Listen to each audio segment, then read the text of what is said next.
अस्सलाम वालेकुम dear viewers. हम लोगों ने लास्ट वीडियोस के अंदर डिस्कस किया था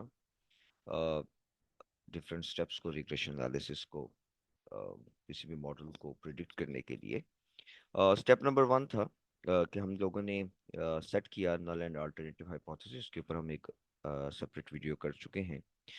स्टेप नंबर टू के अंदर हमने डिटरमाइन किया कौन सा अप्रोप्रिएट स्टैटिस्टिकल टेस्ट क्या होगा। फिर स्टेप नंबर थ्री के अंदर हमने set the level of significance की बात की।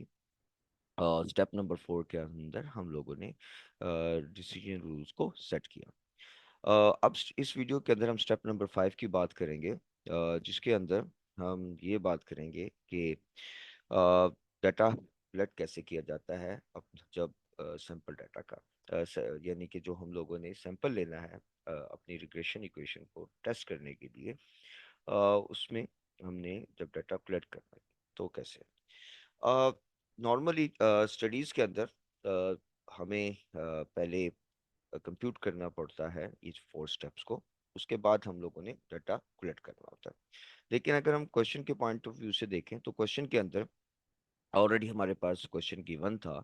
तो हम लोगों ने जो फोर स्टेप्स जो ऑलरेडी मैंने बताए हैं वो हम लोगों ने उसी के मुताबिक डिज़ाइन किए हैं।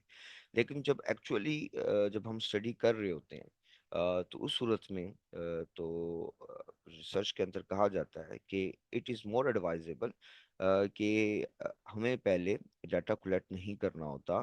ठीक है, पहले हमें अपना डाटा कलेक्ट नहीं करना होता। पहले हम लोगों को ये चार स्टेप्स को डिफाइन करना होता है। फिर उसके बाद हम लोग अपना डाटा कलेक्ट करते हैं।